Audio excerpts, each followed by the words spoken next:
چیز ہے، وہ مذہب اس کو اس کی اجازت نہیں دیتا۔ نام و نسب زمین کے نسلوں میں بٹ گئے، آدم کے بیٹے کتنے قبیلوں میں بٹ گئے،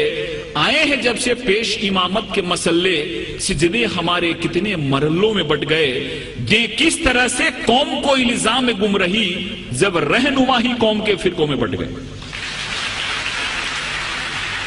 اگر رہنما ہی فرقوں میں بٹ گئے اور انہوں نے اس چیز کو نہیں سمجھا، اس کو مقصد کو نہیں سمجھا، تو ہم اس مہان اور اس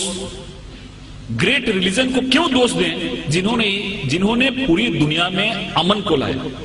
یہ سمجھنے کی چیز ہے، کیونکہ بہت ساری چیزیں مجھ کو بھی معلوم نہیں تھی،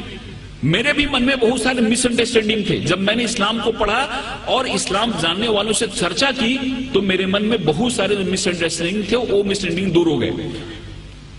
ایک جگہ ایسی آیت آئی ہے جہاں پہ کہا گیا ہے کہ اس دنیا کی کوئی بھی ایسی جگہ نہیں ہے جہاں پہ ہم نے اپنے نبی اور رسول نہ بھیجا۔ 1,24,000 ہم نے اپنے نبی رسول دنیا میں بھیجے، جس میں سے 25 کا نام قرآن میں آیا ہے۔ دنیا کی کوئی بھی ایسی جگہ نہیں ہے جہاں پہ ہم نے نبی رسول نہ بھیجو ہو، اور پوری دنیا جو ہے وہ خدا کی بنائی ہوئی ہے۔ اس لیے خدا کے لیے ایک شبد یوز کیا گیا ہے، گاڈ جو ہے، خدا جو ہے وہ رب العالمین ہے،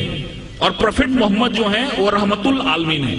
خدا ہر ایک کے لیے، پروفٹ محمد کا جو سندیش ہے وہ کسی ایک ویکتی کے لیے نہیں ہے، ایک ملک کے لیے نہیں ہے، ایک انسان کے لیے، پوری دنیا کے لیے، کیونکہ ہر ایک welfare of the whole humanity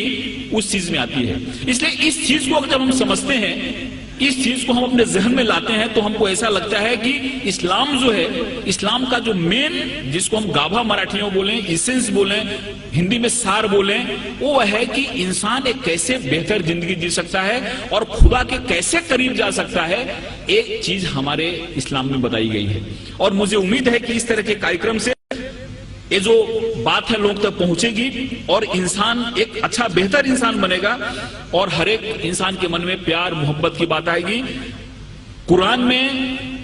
جہاد جو شبد ہے، لفظ ہے، کیول 41 ٹائم آیا ہے،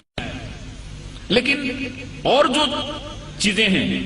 کمپیشن کی بات ہے، رحمت کی بات ہے، آپ کہیں بھی دیکھو قرآن کی شروعات ہوتی ہے رحمت سے، رحیم سے شروعات ہوتی ہے، اور وہ جو شبد ہے رحمت شبد، وہ 325 بار آیا ہوا ہے۔ رحمت شبد جو ہے، کمپیشن شبد جو ہے، وہ 325 بار آیا ہوا ہے، اور جہاد شبد جو ہے وہ 41 ٹائم آیا ہے، اور وہ بھی جنگ کے ارتھ میں نہیں آیا ہے، جہاد ایک ایفرٹس کے روپ میں آیا ہے، ایک کوشش کے روپ میں آیا ہے۔ اور اس میں بھی ایسا کہا گیا ہے کہ جہاد اکبر اور جہاد اصغر، تلوار کی لڑائی بہت چھوٹی لڑائی ہے جس کو انہوں نے جہاد اصغر کہا، اور خود سے لڑنا جہاد اکبر ہے۔ سب سے بڑی لڑائی ہے خود سے لڑنا، ہمارے اندر جو وکار ہے، ہمارے اندر جو دوش ہیں، ہمارے اندر جو خامیاں ہیں، ان خامیوں سے لڑنا سب سے بڑی لڑائی جس کو جہاد اکبر کہا، اور تلوار کی لڑائی چھوٹی لڑائی ہے، اس لڑائی کو بہت زیادہ ترجیح نہیں دی، وہ جہاد اصغر ہے۔ اس لیے بہت ایسی چیزیں ہمارے سامنے آتی ہیں جس چیزوں سے ایسا لگتا ہے کہ اسلام نے دنیا کو کیا دیا، لیکن کچھ لوگوں نے جان بوجھ کے اس کو پھیلایا، کچھ لوگوں نے سمجھا اس کو نہیں، کچھ لوگوں نے سمجھایا نہیں۔ اور مجھے امید ہے کہ جس حساب سے اسلامک ریسرچ سینٹر نے اسلام کو بڑے سائنٹیفک ڈھنگ سے سامنے لایا ہے، ان کی کتابیں بھی جو نکلی ہیں، وہ کتابیں جب کوئی آدمی پڑھتا ہے تو اس کے من میں ایک صحیح پکچر آتا ہے، کہیں بھی کسی کے بارے میں نفرت نہیں، کہیں بھی کسی کے بارے میں من میں ودویش یا دشمنی پیدا نہیں ہوتی۔ اس لیے میں خدا سے دعا کرتا ہوں کہ ان کا یہ جو مقصد ہے وہ کامیاب ہو، ہمارے ہندوستان میں، پوری دنیا میں امن پھیلے، قومی ایکتا پھیلے، قومی آہنگی پھیلے۔ اور اس شبدوں کے ساتھ میں آپ سے ودا لیتا ہوں کہ محبت سے کرو آغاز تو اجنبی بھی قریب آتے ہیں،